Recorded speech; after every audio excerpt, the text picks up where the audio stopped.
karena kami menemukan banyak sekali fakta-fakta kecurangan yang telah kami verifikasi.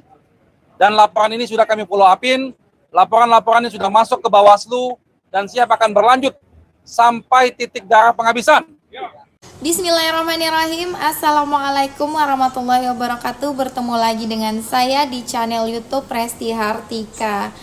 Di konten kali ini saya akan memberikan informasi terkait dengan konferensi pers yang hari ini dilakukan oleh tim Anies Baswedan dan Gus Muhaimin Iskandar bersama dengan tim hukum pasangan Amin yang akan menyatakan sikap apa dan langkah apa yang akan dilakukan oleh tim kuasa hukum pemenangan Amin untuk menindaklanjuti dugaan kecurangan yang terjadi selama pemilu 2024. Bagaimana sih informasi selengkapnya? Yuk mari sama-sama kita saksikan video selengkapnya. Namun sebelum itu jangan lupa bantu subscribe, like, komen, dan share, dan jangan lupa nyalain loncengnya ya teman-teman. Terima kasih buat teman-teman yang sudah mensubscribe channel YouTube ini. Oke, baiklah. Mari sama-sama kita saksikan. Baik kawan-kawan, terima kasih atas kehadirannya. Alhamdulillah hari ini kami tim hukum nasional Amin melaporkan semua kegiatan-kegiatan tim hukum nasional Amin, baik itu yang di pusat maupun di daerah, kepada presiden kami dan wakil presiden kami.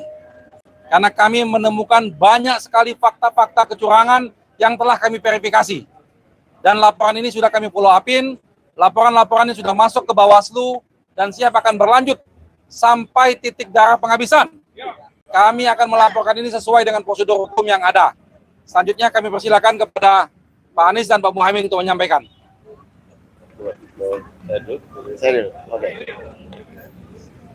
Terima kasih kepada tim hukum nasional, Pak Ari dan seluruh jajaran, terutama tim hukum daerah yang telah terus mengumpulkan fakta, data, potensi bagi persiapan terwujudnya pemilu yang jujur, adil.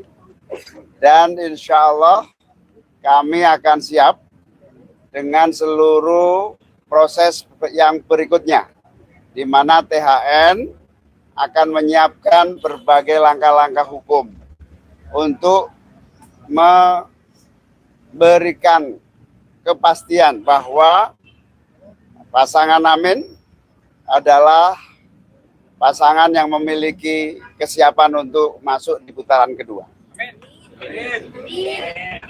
Ya, teman-teman sekalian, kami ingin garis bawahi. Kurang keras. Kurang keras ini, cukup. Satu volume lagi.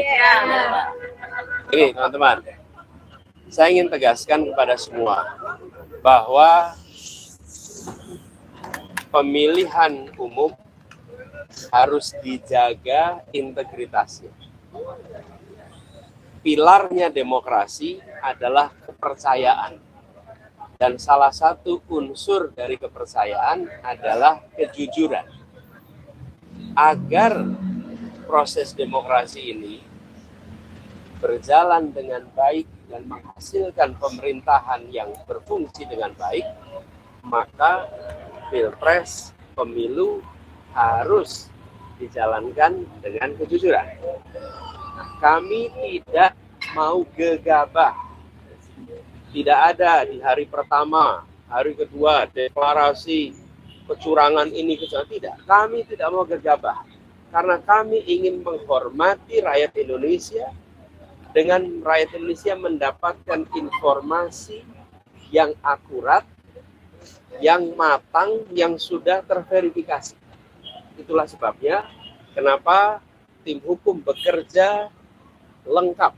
Dan kami bersyukur tim hukum ini sampai dengan daerah itu komplit di seluruh provinsi, mengumpulkan semua data, dan kami tidak akan menyampaikan informasi yang sekedar menimbulkan kontroversi, tapi kami ingin sampaikan kepada semua, dari temuan sementara kami menemukan problem yang terbesar bukan di TPS, tapi problem terbesar yang ditemukan adalah kegiatan-kegiatan pra-TPS. Kegiatan-kegiatan yang membuat aktivitas di TPS itu dipengaruhi dan tidak mencerminkan aspirasi rakyat yang semula ada. Ini temuan yang paling mendasar, pra-TPS. Nah, pra-TPS ini banyak aktivitasnya, nanti detail akan ada. Ini yang sangat mengkhawatirkan. Jadi, kualitas dari hasil pemilu yang sesungguhnya harus mencerminkan aspirasi rakyat, di dalam temuan kami, sebagian bukan aspirasi rakyat. Sebagian adalah aspirasi yang dipaksakan kepada rakyat. Dan proses itu tidak terjadi kebanyakan di TPS atau sesudah TPS, tapi terjadinya sebelum sampai ke TPS. Sebagai sebuah praktek ketidakjujuran, ini adalah peningkatan kualitasnya dibandingkan yang dulu-dulu.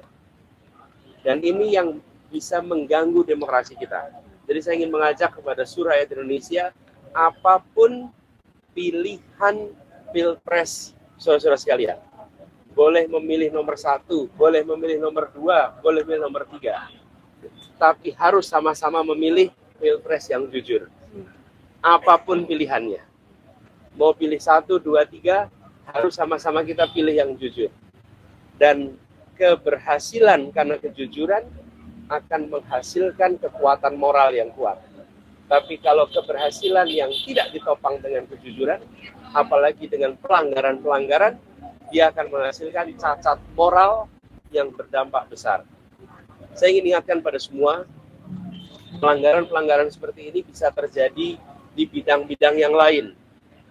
Kalau pelanggaran di bidang pemilu dibiarkan, sebentar lagi akan terjadi di tempat lain. Di kompetisi bisnis kita akan menemukan ketidakjujuran. Di dalam praktek-praktek perubahan peraturan kita akan menemukan ketidakjujuran. Jadi penularan akan terjadi bila peristiwa di sini dibiarkan.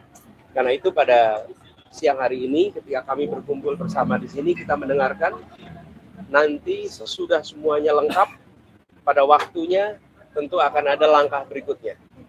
Tapi sekali lagi saya ingin sampaikan, kami tidak gegabah, kami tidak akan menyampaikan informasi sekedar membuat kontroversi, karena kami ingin menghadirkan hasil pemilu pilpres yang berkualitas, yang penuh dengan nilai kejujuran. Itu yang bisa saya sampaikan. Aris, ini kan kepercayaan tuh langkah konkretnya. Apakah sudah ada komunikasi juga dengan tim THN 03 kan juga katanya berkomunikasi cukup intens dengan 01. Bagaimana Pak? Ya, sekarang semuanya lagi dikumpulkan.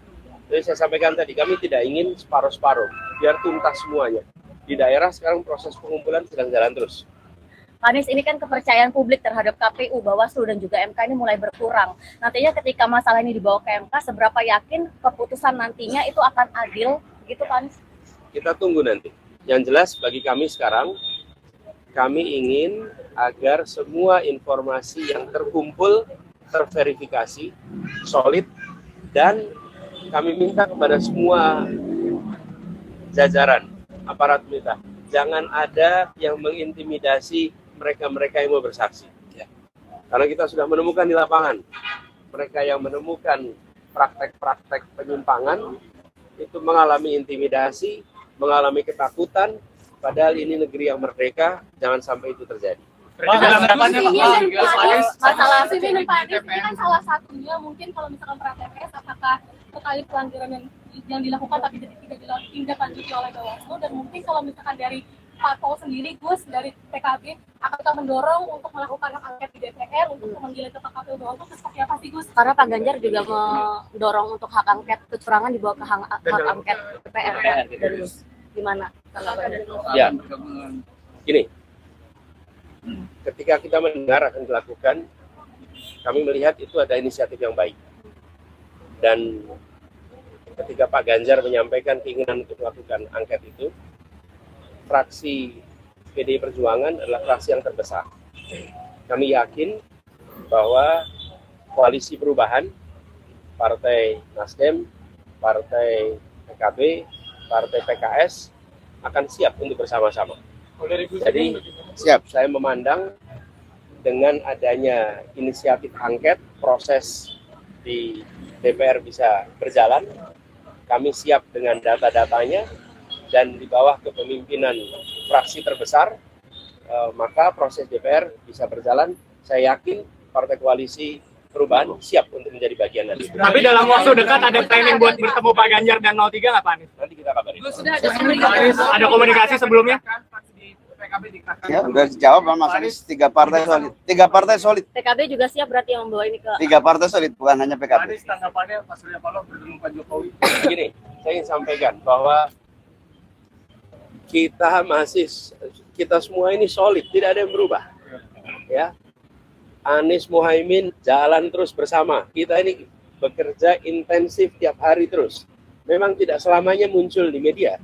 Karena memang bukan hari kampanye. Kalau hari kampanye memang kita ada kegiatan-kegiatan kampanye terbuka.